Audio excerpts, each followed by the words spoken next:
Your brand new iPhone deserves the best protection, and the iLune 3-pack screen protector plus 3-pack camera lens protector has you covered.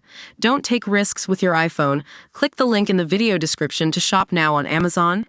I visited world's most incestuous town to track down infamous family where inbred siblings faced unimaginable horrors.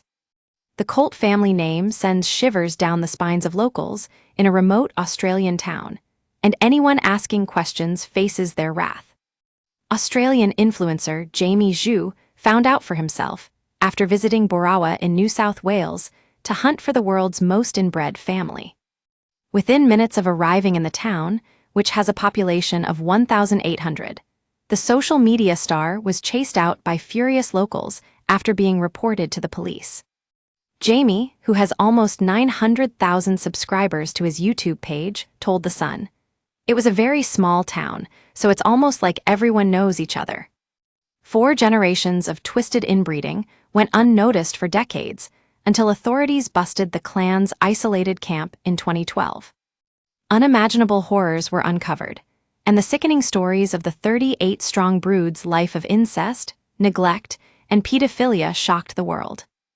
Images showed paper-thin mattresses inside tents and old sheds, and caravans where the Colt family lived. Their names have all been changed to protect the identity of the victims. The children found filthy, malnourished, and barely able to speak, did not know how to brush their teeth or use toilet paper. Perverted patriarch Tim Colt ran an incest farm where he raped his daughters, fathered their children, and encouraged his sons to do the same. He and his sister June, also a product of incest, shared 7 kids: Martha, Frank, Paula, Cherry, Rhonda, Betty, and Charlie. The women gave birth to their own children, likely fathered by their dad and brothers, adding more members to the barbarous brood. Tim allegedly parented his daughter Betty's 13 children, 4 of Rhonda's offspring, and even his granddaughter Raylene's child, Kimberly. The monster moved to Australia from New Zealand in 1970 after marrying sister June. It was here that he headed up the clan, who were forced to live in squalor and poverty. The campsite spread out into the outback, with sheds and caravans, and no running water or toilets. By the time the family's revolting and remote camp was busted in 2012, Tim and June were long dead, and the family was headed by their daughter Betty. To avoid detection, the clan had moved several times, but had been settled just outside of Borawa for several years when their depraved way of life was uncovered. 8 family members faced various charges of incest, child sex abuse, and aggravated assault, with several trials taking place. Content creator Jamie, 31, decided to visit the town to see if he could find out more about the family. He said, "What the team and I like to do is investigate certain situations, especially in Australia, ranging from social issues to just news stories that we see. So we decided to go down and just kind of investigate what actually happened. We wanted to see if there were still victims there from that particular family and what impact it may have had on them. I think this sort of issue may happen to more people than we think, which never gets spoken about. So we sort of wanted to raise some awareness for the people down there." The 10-minute video, shared with Jamie's 892,000 subscribers on YouTube, shows the influencer stopping people in the street to ask them about the Colt brood. Most had little to say to Jamie and his videographer Nick, but one woman in a cafe revealed her children went to school with some of the clan. "They just lived in caravans," she said. Another woman in the neighboring shop then agreed to lead Jamie to the Colt house. But in an apparent misunderstanding, she walked the influencer to the local courthouse instead. She then claimed she was taking Jamie and Nick to the local police station to speak to an officer about the family.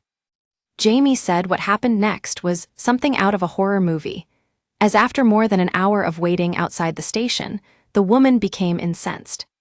"Turn the camera off now, just *****ing turn it off," she warned. "I'm *****ed off, what do you know about the family?" Jamie told her he didn't know much and didn't know where the children were now, but asked if she knew where any Colt family members could be. She fumed, "me, do you think I would honestly tell you if I knew where they were?" Do you think I would be that **king stupid, decrepit to tell you?" The woman then demanded the cops be called before the pair jumped into their car and fled. But when Nick and Jamie made a stop, Jamie's mum called to warn them she'd been contacted by the police as they were using her car. Panicked-looking Jamie later got a call from the police, but was relieved when the officer said he hadn't done anything wrong. Jamie told the son most people he encountered in the town were friendly, and believes the woman who became furious misunderstood why he was there. He said, "She started telling all the people in the town that we were doing something bad, which we weren't. And then one thing led to another, and we had to drive off and leave." While most people Jamie spoke to claimed not to have heard of the Colt family, he sensed the town carried the weight of its history. "It was a mixed bag. I think everyone sort of knew about it," he said. "But I did sort of realize after some time that they did carry a bit of shame around the subject as well." After the clan was busted, the name Colt was given to them as a pseudonym by the courts and government agencies. Their first names have also been changed. Police launched an investigation after a descendant of the Colt clan was overheard by a fellow pupil discussing the fact her sister was pregnant. The girl, who rarely went to school like the other Colt children, revealed she did not know which of her brothers was the father. Cops raided their camp and found the family living in squalor without running water or toilets inside rundown caravans and shabby tents. They were ridden with chronic hearing, sight, and dental issues, while one of the young girls was described as having dysmorphic features. Psychological assessments disturbingly revealed the kids engaged in inappropriate sexual conduct with one another. Many of them have now reached adulthood and have shown marked improvement in personal hygiene and health, but they are still overshadowed by deprivations from their childhood. Some have low-slung ears or misaligned eyes as a result of inbreeding, and they look decades older than their calendar age. Jamie believes the locals are protective of the victims, especially the younger ones who have been placed in care. But he said anyone visiting the area would not realize its secret. "It was a little bit eerie for us just from that knowledge of what happened," he said. But all in all, if you look at the town itself without having any kind of background history of it, you'd think it was just a normal country town where normal people would just live every day as the rest of us do. It was disappointing when we were forced to leave, because we didn't come to the town with any bad intent. We didn't mean to offend anyone. Brother and sister Martha and Charlie, who openly shared a marital bed, were the first to be detained after authorities found out about the Colts. Their siblings Rhonda and Frank, Betty's children Derek and Raylene, as well as Frank's son Cliff, were then arrested. All of the Colt children were removed and placed in care. As a horrified court ruled, there was no realistic possibility of restoration of any of the children to their biological family. I realized they, the locals, carry a bit of shame around the subject. 3 of the late Tim Colt's daughters have been dragged through court trials, assaulted in prison, and ostracized in communities due to their inbred children.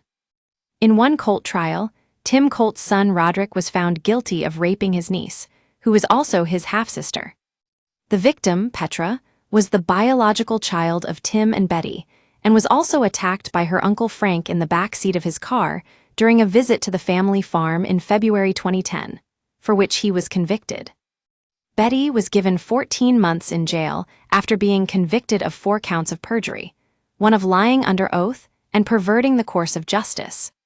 She later received another 12-month sentence after trying to kidnap 2 of her sons from their foster parents. Betty was also forbidden from contacting other Colt family members after she attempted to get in touch with them via Facebook.